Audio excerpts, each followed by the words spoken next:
What up, cucks? I've decided, as I'm making this video, that we're going to do another hater reboot.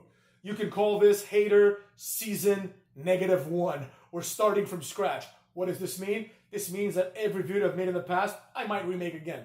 I'm not going to re-upload old videos, don't get me wrong. But for example, if I made a video in the past, 25 reasons why Cody Rhodes sucks, you might see that again, cucks. It's going to be 25 fresh reasons, but you're going to see it again. Because the hater is doing another reboot, cucks. Just like once in a while, you get a new person to play Batman, and you start the story from the beginning, the same thing's happening with the hater, except with one core difference. There is only one hater, cucks.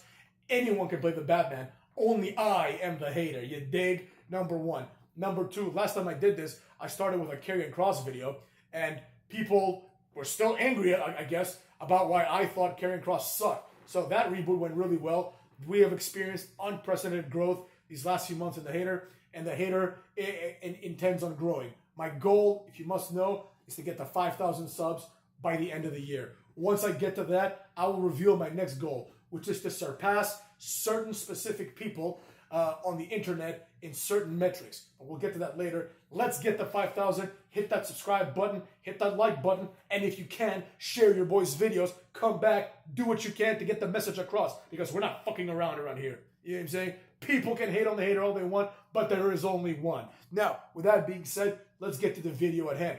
The video at hand has to do specifically with this notion that the fans deserve to get what they want. First of all, the first problem with that is the verb deserve. The fans have done nothing to deserve it, right? In fact, most fans don't spend 1 cent on the product, right? I'll give you myself as an example. I've been watching AEW since AEW started, on and off. Like, obviously, the first few years, though, I watched, like, every episode because I was looking forward to what's going to happen. Now I barely watch it because it's boring, right? It's been like that for, like, a year, by the way. All this hate, AEW is starting to suck now. No, AEW has sucked from day one. You're just, once again, awakening to what I already knew 5 years ago. But neither here nor there. The point is this, cucks. The point is this.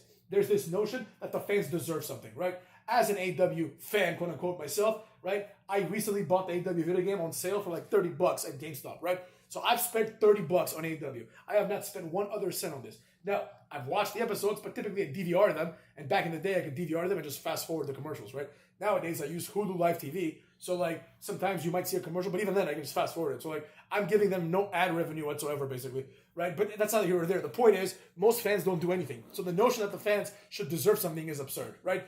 The people that deserve something, right, are the general public, right? The casual fans. These are the people that make a difference. At the end of the day, WWE can say, hey, wait a second, you know, in this format, 1 million people watch us, and they spend 30 cents each, right? The key demo, it's a bunch of neckbeards, right?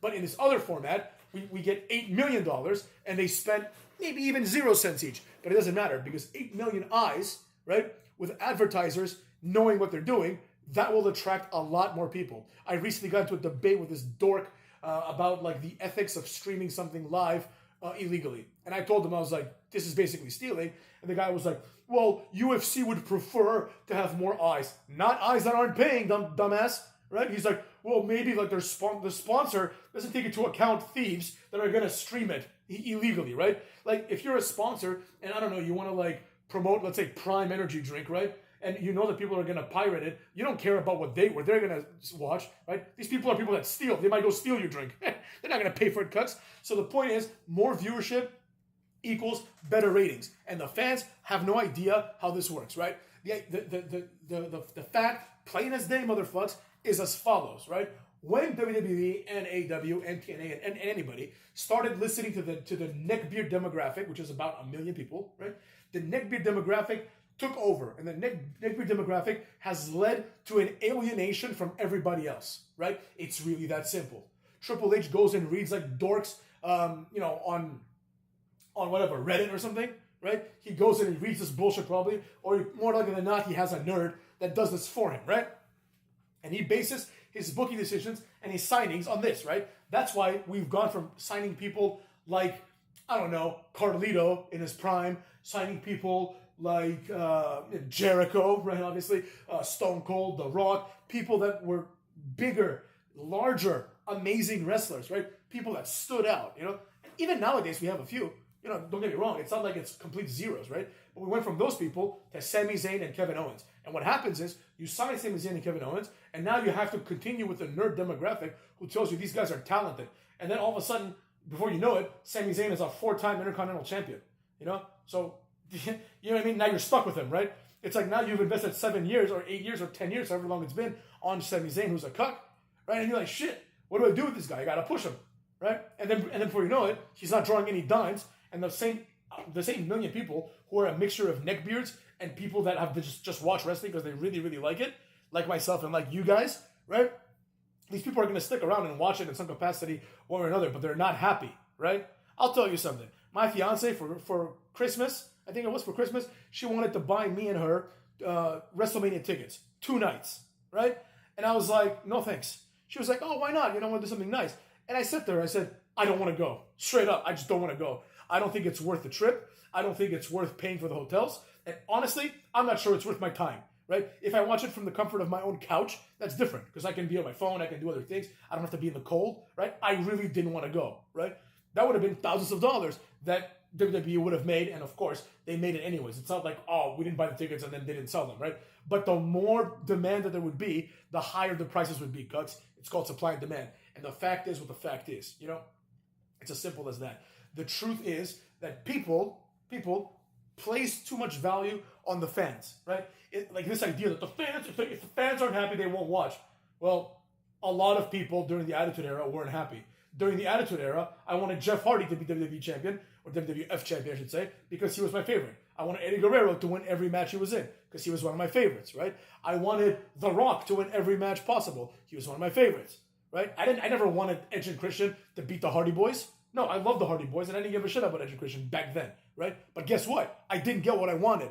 But guess what? I kept watching, right? Because it was interesting. Not getting what you want is also interesting if done well. But nowadays, the short attention spans of probably the dumbest fans in WWE history has to be catered to, right? And with that, you alienate not only the old fans, but you alienate would-be fans, right?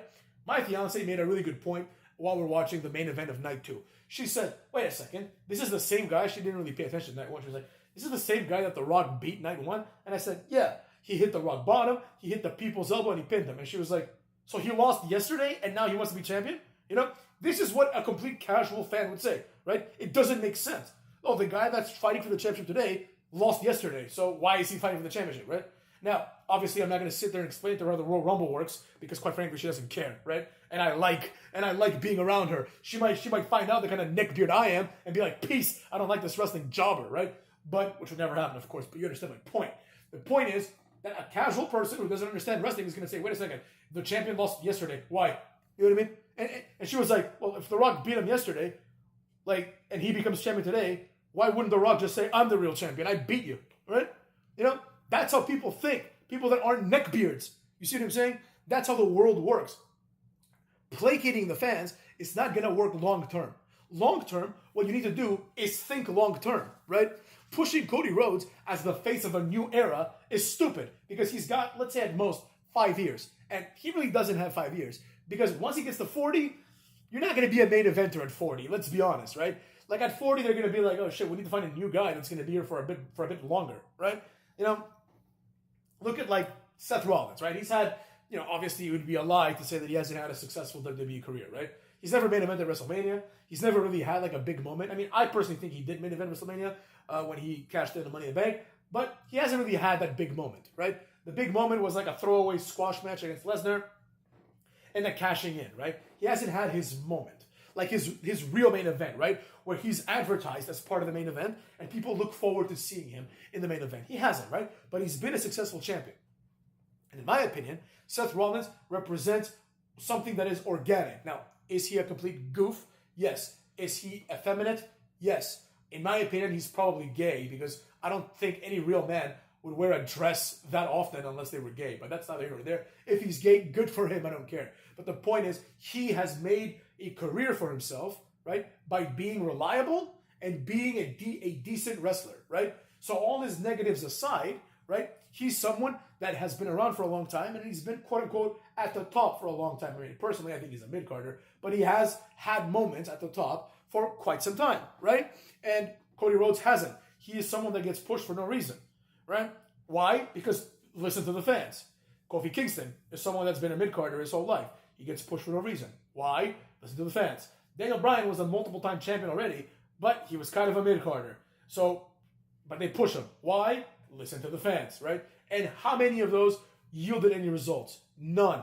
The champions kept getting worse and worse, and less money was drawn on a daily basis, right? And that's going to happen here too. Now, WWE is switching gears, right? WWE is putting the Prime logo in the middle of the ring, right? And paying Logan Paul for it probably, right? If they're not paying him, he's probably not paying them either, right? It's just part of the deal. He commands so much discretion that he's like, I'm going to put this in the middle of the mat, and there's absolutely nothing Triple H can do about it. I'm a bigger star than Triple H ever will be. Let's be real. Let's call it like it is. Logan Paul is a bigger draw than Triple H ever was, right? Because Triple H wasn't even that big of a draw back in the day, right? So he's going to say, Triple H, look, it's just like when Conor McGregor put the proper 12 thing there. Nobody gives a shit about the fans thing. You're going to do as you're told, right? But if WWE is going to sell Minute Maid Agua Frescas during the match of the Latinos, yeah, they're going to make money, right? But the product will get less and less interesting, right? Like, you're going to have like, oh, it's Rey Mysterio versus Dominic Mysterio in a Cinnamon Toast Crunch match. Oh, look, it's the return of Bray Wyatt after 2 years of doing nothing, rest in peace, versus LA Knight. What kind of match are they going to have? Is it going to be a hardcore match? No, it's going to be a Mountain Dew match, right? If you're looking forward to Mountain Dew matches, be my guest. But Mountain Dew matches are going to make a lot of grown men and grown women be like, what the fuck am I watching? Mountain Dew match? Get the fuck out of here. I grew up watching Kane chokeslam Undertaker through the ring, and now I want to see Mountain Dew matches, and that's the problem, because we are headed in the era of Mountain Dew matches because people keep listening to the fans. Therefore, they need new revenue streams, right? And as a result of new revenue streams, they can justify getting shit viewership, and then they can continue to push people like Cody Rhodes. Or they can switch back to the old format, right? And keep some of the advents of the new format. Like the network and the deals that they've made with the network have been widely successful. That's a Vince McMahon creation, by the way. He knows what to do. Widely successful. He was a pioneer in that shit, right? That's when streaming first started. You just had like Netflix basically and a few other ones, and he was like, "Oh, I see where the ball is headed towards. I'm gonna get right on it," right? So he didn't do it by placating fans. He did it by following his intuition and business, right? Vince McMahon is responsible for the Attitude Era. Triple H is responsible for Cody Rhodes. And with that being said, placating the fans has never worked and it never will work because the fans are fickle. And quite frankly, I mean, for lack of a better word, the fans are just not smart. It's really that simple as that. They're not smart, cuz.